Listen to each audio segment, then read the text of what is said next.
محرم کی یکم تاریخ سن ہجری کا 23 تھا، اداسی سے نڈھال اس دن رسول اللہ کا تہبہ تھا۔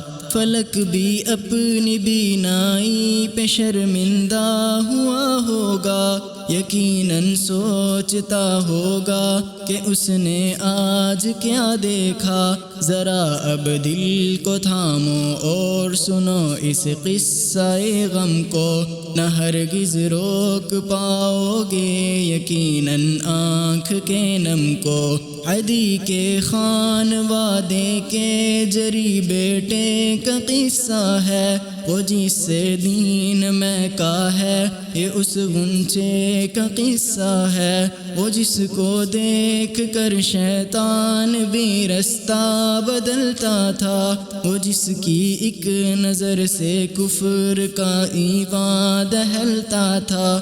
عرب کے معتبر تھے معترف اس کی ذہانت کے، صحابہ واری جاتے اس کے معیار عدالت کے۔ وہ 41ویں نمبر پہ مردوں میں ہوا مسلم، اسی سے رعب سب کفار پر دی کا ہوا قائم۔ کئی فرمان اس کے بن گئے قرآن کا حصہ، نبی کے گھر بیاہی اس کی بیٹی میری ماں حفصہ، وہی لاکھوں مربع میل کا حاکم بنا لوگو۔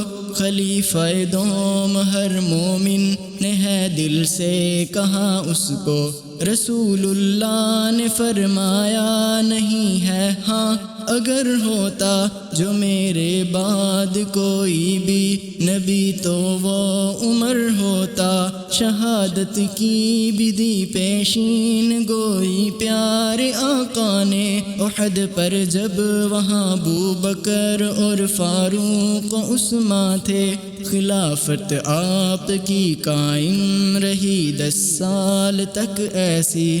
عدالت خود نظام عدل پر بھی رشک کرتی تھی، مگر ابلیس کی اولاد اپنا وار کر بیٹھی کہ جیسے سانپ کی وہ کاٹنے کی ضد نہیں جاتی۔ نماز فجر پڑھنے گئے تھے جب فاروق مسجد میں، ابو لولو وہاں بیٹھا تھا چھپ کر جان کس ضد میں۔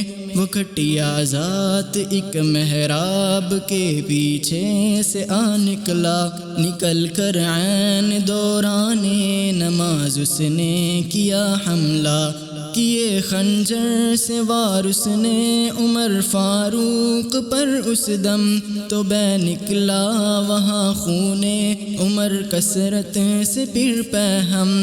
مدینے کے در و دیوار سے وحشت ٹپکتی تھی، وہ دن 26 ذی الحج تھا، ہر ایک جانب اداسی تھی۔ تھا گاؤ اتنا گہرا آنت ان کی کٹ گئی تھی سب، دوائی کا اثر بھی کچھ نہ ہوتا تھا عمر کو اب۔ تصور تو کرو کتنا کٹھن لمحہ تھا مسلم پر، کہ آفت ان پہ منڈلانے لگی پھیلائے اپنے پر۔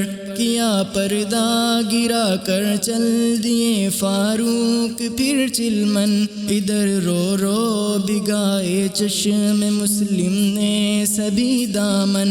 عمر کے جان سے ایسا خلا پیدا ہوا مصعب، یقین جانو قیامت تک نہ ہرگز بھر سکے گا اب۔